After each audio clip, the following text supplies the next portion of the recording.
Hello friends, நான் உங்கள் சுரு ராஜி பேசுகிறேன். இது சுரு ராஜியின் கதை சொல்லும் நேரம். மகுடி அப்படின்ற ஒரு சிறுகதையை நான் உங்களுக்கு சொல்லிகிட்ருக்கேன். இது வரைக்கும் 2 பகுதி கேட்டிருப்பீங்க. மதுமிதா அப்படின்ற ஒரு நடிகையோட வாழ்க்கையை பற்றியும், மலர் அப்படின்ற ஒரு சராசரி பெண்ணோட நடுத்தர குடும்பத்தில் நடக்கிற கதையும் 2 பாகமாக நான் உங்களுக்கு சொல்லியிருக்கேன். இன்றைக்கு 3வது பகுதி. இப்போது மதுமிதாவை பற்றி தான் நான் உங்ககிட்ட சொல்ல போகிறேன். மதுமிதா ரொம்ப கஷ்டப்பட்டு நடித்த முதல் படத்தில் ஓரளவுக்கு பேர் கிடச்சதுனால 2வது படத்தில் 2 கதாநாயகிகளை ஒருத்தியாக நடிக்க ஆரம்பித்து அதுக்காகவும் அவன் ரொம்பவும் கஷ்டப்பட்டான். வேறு வழி இல்லை. மதுமிதா ஒரு நல்ல முன்னணி நடிகையாக வரணுன்னா இந்த மாதிரியான சில சம்பவங்களை தாண்டி தான் வந்து ஆகணும். அவளுக்கு எல்லாமே அவளுடைய அம்மா அருணா மட்டும்தான். அருணா சொல்கிறத தான் அவள் கேட்டு நடந்துக்கணும். வேறு வழியே கிடையாது. நிறைய பேர் இதே மாதிரி தான் வாழ்க்கையில் முன்னுக்கு வரணும், பிரபலமாகணும் அப்படின்னு என்னென்னவோ ட்ரை பண்ணுறாங்க. அதுக்காக அவங்க என்ன பண்ணுறாங்க, ஏது பண்ணுறாங்கன்னு யோசிக்கிற நிலமையில கூட இந்த காலகட்டத்தில் யாருமே கிடையாது. அந்த காலகட்டத்திலலாம் ஈஸியாக எல்லாரும் திரையுலகத்துக்கு வர ஆரம்பிச்சிட்டாங்க. அப்போல்லாம் ஃபோன் அளவுக்கு கூட வசதி கிடையாது. எந்த விதமான ஒரு முன்னறிவிப்பும் கிடையாது. திடீர்னு யாரையாவது பார்த்து பேசி அப்படி தான் எல்லாருமே சினிமாவுக்கு வர ஆரம்பித்தாங்க. ஆனால் இப்போ அப்படி கிடையாது. எல்லாருமே ஈஸியாக ஃபோன்லேயே அவங்கவுங்க நடிப்பை காட்டி அது மூலியமாக சில பேர் ரொம்பவும் பாப்புலராக வந்திருக்குறாங்க. எல்லாருடைய வாழ்க்கையிலுமே நினச்சதெல்லாம் உடனே நடக்காதுங்க. அதுக்காக அவங்க ரொம்ப கஷ்டப்பட்டுருப்பாங்க, ரொம்ப இழந்திருப்பாங்க. ஆனால் அதெல்லாம் வெளியில் தெரியாது. ஆனால் அவங்க ஒரு குறிப்பிட்ட கதாநாயகியாவோ இல்லை ஒரு குறிப்பிட்ட முன்னணியாகவோ இல்லை ஏதாவது ஒரு பிரபலத்தில் வந்திருந்தால் கூட அவங்கக்கிட்ட நிம்மதின்னு ஒன்று இருக்கான்னு பார்த்தீங்கன்னா கண்டிப்பாக இருக்கவே இருக்காது. முன்னணியாக வரணும், எல்லாருக்கும் தெரிஞ்ச முகமாக இருக்கணும்னு நடிக்க ஆசைப்பட்டு வர்றவங்க ஓரளவுக்கு பிரபலமானதுக்கு அப்புறம்தாங்க உண்மையாகவே அவங்க நடிக்க வேண்டிய நிலைமைக்கு தள்ளப்படுறாங்க. அவங்களோட ஒரிஜினாலிட்டிக்கு வரவே முடியாது. அந்த நடிப்புன்ற அந்த உலகத்திலேயே அவங்க தன்னைத்தானே சுற்றி தான் வரணுமே தவிர அவங்களால ரியல் லைஃப்பை என்றைக்குமே என்ஜாய் பண்ண முடியாது.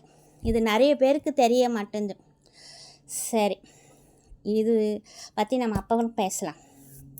இப்போ மதுமிதா கதைக்கு வரலாம். மதுமிதா கஷ்டப்பட்டு நடித்த 2வது படமும் முடிவடைந்து விட்டது. அந்த படமும் நல்ல சக்ஸஸ்ஃபுல்லாக வரணுன்றதுக்காக அந்த படத்தோட தயாரிப்பாளர் அந்த படத்தின் பாடல் கேசட் வெளியீட்டு விழாவை ரொம்பவே பிரம்மாண்டமாக வெளியிட ஏற்பாடு பண்ணியிருந்தார் அந்த திரைப்படத்தின் தயாரிப்பாளர். அதனால் அந்த விழாவில் கலந்து கொள்ள முன்னணி கதாநாயகிகள், தயாரிப்பாளர்கள், இயக்குநர்கள் அப்படின்னு சினிமா சம்மந்தப்பட்ட பல பேருக்கு அழைப்பு கொடுத்து வர வச்சிருந்தார். அனைத்து திரையுலக நட்சத்திரங்களும் பங்கு பெறும் மாபெரும் விழாவாக அது அமைந்திருந்தது. இதனை நல்லாவே உணர்ந்த அருணா தன் மகள் மதுவை மிகவும் ரொம்ப நன்றாக அலங்கரித்து அரைக்குறை ஆடையுடன் அந்த விழாவுக்கு அழைத்து வந்து இருந்தாள். மதுவே, ஏம்மா இந்த ஆடை எனக்கு இவ்வளோ சின்னதாக போட்டிருக்கீங்க, என்னுடைய மொத்த உடலை வெளியில் தெரிகிற மாதிரி எனக்கு ரொம்ப அசிங்கமாக இருக்குது, என்னால் இந்த ட்ரெஸ்ஸை போட்டுட்டு எப்படிம்மா அந்த விழாவுக்கு நான் வருவேன், என்னால் முடியாதுமா அப்படின்னு அழவே ஆரம்பிச்சிட்டான்.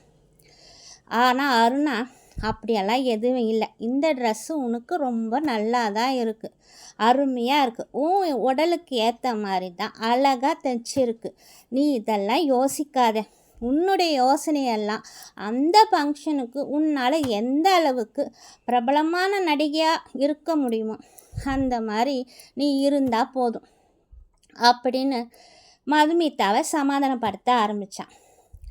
அம்மா, என்னால் கீழே குனிஞ்சு ட்ரெஸ்ஸை கூட சரி பண்ண முடியல, நெக்லஸ் போட்டிருக்கிற நெக்லஸ் கழுத்தில் தெரியணுன்றதுக்காக நீ மேலாடையும் குறைவாகவே வச்சுட்ட. எனக்கு ஒரு மாதிரியாக இருக்குமா. என்னால் இப்படியெல்லாம் வெளியில் வர முடியாது. சினிமா ஷூட்டிங் சொல்கிறியா? அங்கே இருக்கிற கொஞ்சம் பேருக்கு முன்னாடி நான் இந்த மாதிரி ட்ரெஸ் எல்லாம் போட்டு ஆடலாம், பாடலாம், வசனம் பேசலாம். ஆனால் இது ஒரு மாபெரும் பிரம்மாண்டமான விழாம்மா. அங்கே எவ்வளோ பெரிய நடிகர்கள்லாம் இருப்பாங்க தெரியுமா? எனக்கு ரொம்ப அசிங்கமாக இருக்குமா அப்படின்னு வர முடியாதுன்னு சொல்லி மறுத்தவளை வலுக்கட்டாயமாக அழைத்து கொண்டு அந்த ஃபங்க்ஷனுக்கு அழைத்து கொண்டு வந்தாள் அருணா. மது, இதுதான் நமக்கு நல்ல சந்தர்ப்பம். அனைவரோட பார்வையும் உன் மேலே தான் இருக்க வேணும். நீ இப்படி அரைக்குறை ஆடைன்னு இருந்தால் தான் உனக்கு இன்னும் 2 படத்தில் நடிக்க வாய்ப்பாவது கிடைக்கும். அது ஃபங்க்ஷனில் இருக்கிற ஏதாவது ஒரு தயாரிப்பாளர் அல்லது இயக்குனர் கதாநாயகனோட பார்வை உன் மேலே பட்டாலே போதும், அடுத்த பட வாய்ப்பு நம்ம வீடு தேடி வரும். அப்படி படத்தில் நடிக்கிற வாய்ப்பு கிடைக்கல என்னாலும் ராத்திரி நேரத்தில் நம்ம வீட்டுக்கு பணப்பெட்டியாவது கொண்டு வந்து தர யாராவது வரமாட்டாங்களா என்ன? இந்த காலகட்டத்திலலாம் நேர்மையாலாம் முன்னுக்கு வர முடியாதுமா. இப்போது போட்டி போட்டுக்கின்னு எல்லா இடத்துலையுமே எல்லாரும் வர ஆரம்பிச்சிட்டாங்க. ஏதோ நமக்கு தெரிஞ்ச வித்தையை வச்சு தான் நம்ம பழச்சிக்க முடியும். இந்த 2ல் ஏதாவது ஒன்று கண்டிப்பாக நமக்கு நடக்கும். நீ சிரித்த முகமாக மட்டும் அங்கே இரு, அது போதும், மற்றதெல்லாம் நான் பார்த்துக்கிறேன் என்றாள். மதுவுக்கு மிகுந்த கோபமும் வெறுப்பும் தோன்றியது. உண்மையிலே தன்னை பெற்றவள் இவள்தானா என்று தலையில் அடித்து கொள்ள வேண்டும் போல் இருந்தது. எத்தனையோ முறை கோவத்தில் அருணா கிட்ட சண்டை போட்டு கேட்டும் இருக்கிறான். அப்போதெல்லாம் அருணா, இந்த பாரு மதுமிதா, நான் வாழ்க்கையில் மிகுந்த கஷ்டப்பட்டவன். என் கணவர், அதான் உன் அப்பா, அவரே என்னை இப்படி தான் நடத்தினார். அவர் போனதுக்கப்புறம் வேறு வழி இல்லாமல் நானும் இதே மாதிரி நடந்து தான் உன்னை காப்பாற்றினேன். உனக்கு விருப்பம் இல்லைன்னா சொல்லு, மறுபடியும் நானே இதே மாதிரியே பண்ணுறேன். நீ சந்தோஷமாயிரு, எனக்கு அது போதும் என்று அழ ஆரம்பித்தாள். அதை விட தானே இந்த மாதிரி நடந்து கொள்வது தவிர வேறு வழி இல்லாமல் தான் மதுவும் தான் அம்மா சொல்கிறது எல்லாத்தையும் கேட்டு அவள் விருப்பப்படியே நடக்கவும் ஆரம்பித்தாள். அம்மா மறுபடியும் அவளோட பழைய வாய்க்கு போனதுக்கப்புறம் தான் இருந்தால் என்ன, இல்லாவிட்டால் என்ன, அம்மாவின் விருப்பம் தானே தன் விருப்பமும். அதனால் அம்மா சொல்கிறத அனைத்தையும் கேட்டு அவள் விருப்பப்படியே நடக்க ஆரம்பிப்பதை வழக்கமாக கொண்டு விட்டாள் மது. மது தன் அம்மாவுடன் அந்த விழாவுக்கு உள்ளே நுழைந்தவுடனே அம்மா சொன்ன மாதிரியே அனைவரின் பார்வையும் மதுவின் மீது தான் விழ ஆரம்பித்தது. சில பேர் முகம் சுளித்தார்கள், சில பேர் வைத்த கண் எடுக்கவில்லை. அவர்களை மட்டுமே அருணா உன்னிப்பாக பார்த்து புன்னகை புரிந்தாள். அந்த புன்னகையின் அர்த்தம் புரிய வேண்டியவர்களுக்கு புரிந்தது. விழா முடிவடைவதற்குள் சில பேர் மதுவின் தாயார் அருணாவிடம் வந்து அறிமுகம் செய்து கொண்டார்கள். மது மிகவும் அழகாகவும் இளமையாகவும் இருப்பதால் அவளுக்கு தங்கள் படத்தில் வாய்ப்பு கிடைக்க வழி செய்கிறோம் என்றும் கூறினார்கள். பிறகு மதுவின் புகைப்படங்கள் இருந்தால் கொடுத்து அனுப்பிவிடுங்கள் என்று சொல்லிவிட்டு சென்றார்கள். சில பேர் அருணாவின் வீடு எங்கே உள்ளது என்று கேட்டுவிட்டு கதையை சொல்ல வீட்டுக்கே வருகிறோம் என்று வழிந்தார்கள். அருணாவும் சிரித்து கொண்டே, கண்டிப்பாக நீங்கள் எங்கள் வீட்டுக்கு வரணும். மது ரொம்ப பிஸியாக இருக்கா, மிகவும் பிஸியாக பகல் முழுவதும் ஷூட்டிங்கில் இருப்பாள். அதனால் நீங்கள் கதை சொல்ல வர தந்தா இரவு நேரங்களில் எங்கள் வீட்டிற்கு வந்து கதை சொன்னால் மதுவுக்கும் கேட்பதற்கு கொஞ்சம் டைம் இருக்கும் என்று சிரித்து கொண்டே சொன்னார். அவர்களும் அப்படியே நாங்கள் உங்கள் வீட்டுக்கு வருகிறோம் என்று கூறி மதுவின் கன்னத்தை தட்டி விட்டு சென்றார்கள். மதுமிதாவுக்கு தெளிவாக ஒன்று புரிந்து போனது. இன்னும் ஒரு சில தினங்களில் தனக்கு தூக்கம் இருக்கப் போவதில்லை. அம்மா இப்பொழுதே பணப்பெட்டி எப்போது வரும் என்று எதிர்பார்க்க தொடங்கிவிட்டார். கடவுளே, இந்த மாதிரியான நரகத்திலிருந்து எனக்கு எப்போதுதான் விடுதலை கிடைக்கும் என்று மதுவும் நினைக்க ஆரம்பித்தாள். பாடல் வெளியீட்டு வேலையை அம்மா இந்த என்னை இந்த ட்ரெஸ்ஸில் அலங்கோலம் படுத்தி இருக்கிறாள். இன்னும் படத்தோட கேசட் வெளியீட்டு விழாவில் நான் எந்த நிலைமையில் இருக்க போகிறேனோ, அப்போது இன்னும் யார் யாரின் பார்வையெல்லாம் நம்மேல் வந்து விழப்போகிறதோ. நான் ஒரு முன்னணி நடிகையாக வருவதற்குள் அம்மா என்னை நிச்சயம் சர்வநாசம் செய்து விடுவாள். சிறு வயதில் ஆடம்பர வாழ்க்கை, பணம், நகைகள் என்று நான் ஆசைப்பட்டு அம்மாவின் பேச்சை கேட்டு நடந்ததின் பயன்தான் இன்று மிகவும் கேவலமான முறையில் வாழ்ந்து கொண்டிருக்கிறேன். மதுமிதாவிற்கு ஒரே வருத்தமாக இருந்தது. அம்மாவின் பேச்சை ஆரம்பத்தில் நான் கேட்டே இருக்கக்கூடாது. அம்மா சொல்லி சொல்லி என்னை சிறு வயதிலிருந்தே ஆடம்பரமாக இருக்க வேண்டும், ஒரு பிரபலமான நடிகையாக இருக்க வேண்டும், அனைவரும் தெரிந்த முகமாக இருக்க வேண்டும், பேரும் புகையும் கிடைக்கும் என்று அம்மா சொன்னதற்கெல்லாம் ஆசைப்பட்டு நான் தலையாட்டியதின் பயனாகத்தான் என்னுடைய நிலைமை இப்படி இருக்கிறது. எல்லோருக்குமே இந்த மாதிரியாக இருக்கும் என்றால் இருக்காது. யாராவது ஒருவருக்கு மட்டும்தான் என்ன மாதிரியான வாழ்க்கை வாழ்வதற்கு அவங்களுக்கு காரணங்கள் இருக்கலாம். எனக்கு பிடிக்கலைன்னாலும் அம்மாவின் விருப்பத்திற்காக நான் ஆரம்பத்தில் தலையாட்டி ஆசைப்பட்டு விட்டதின் பலனைத்தான் இன்று நான் முழுமையாக அனுபவிக்கின்றேன். ஆரம்பத்தில் கூட நான் ஓரளவுக்கு நிம்மதியாகவும் சந்தோஷமாக தான் இருந்தேன். ஆனால் 2 படத்தில் நடித்து பேர் வாங்கினதுக்கு அப்புறம்தான் அம்மாவோட பண ஆசை இன்னும் அதிகமாக ஆரம்பிச்சது.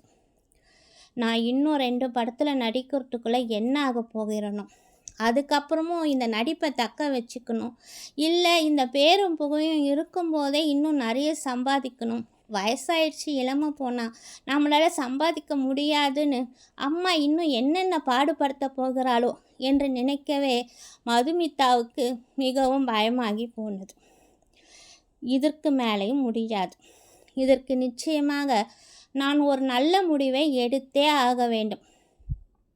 ஒரு முன்னணி நடிகையாகவோ ஒரு பிரபலமான நடிகையாக வாழ்வதற்காக நான் என்னுடைய வாழ்க்கையை இழந்துவிட தயாராக இல்லை.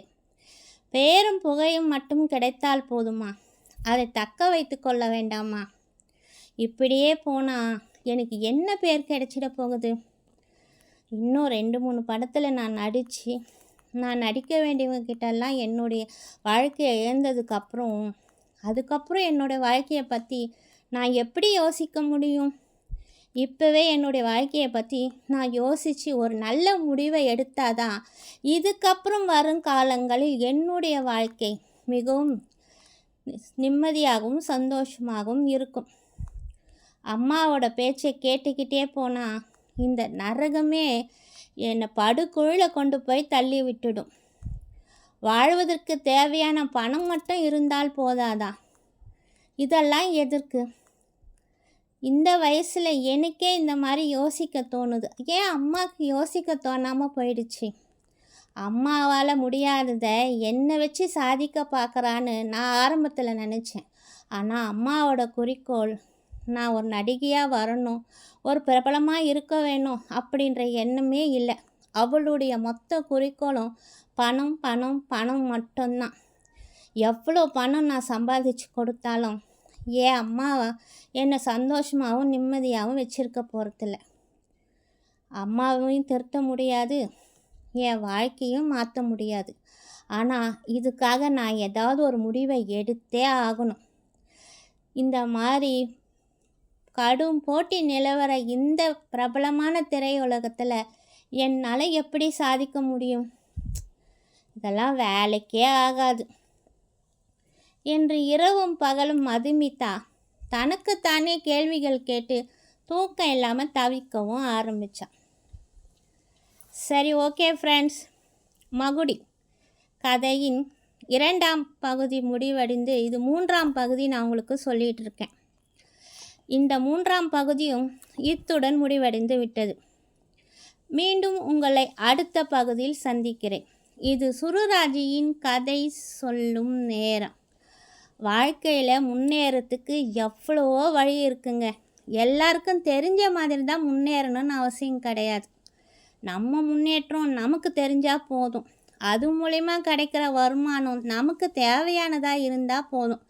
தேவையில்லாத பாரத்தையும் தேவையில்லாத வேதனைகளையும் மனசில் சுமக்கிறத விட்டுட்டு அளவான பணத்தை மட்டும் நிரந்தரமாக எதிர்பார்த்து வாழ ஆரம்பித்தோன்னா அந்த வாழ்க்கையில் இருக்கிற நிம்மதியும் சந்தோஷமும் எவ்வளோ சொத்து வச்சுருக்கிறவங்களும் எவ்வளோ பிரபலமாக இருக்கிறவங்கக்கிட்ட கிடைக்கவே கிடைக்காதுங்க.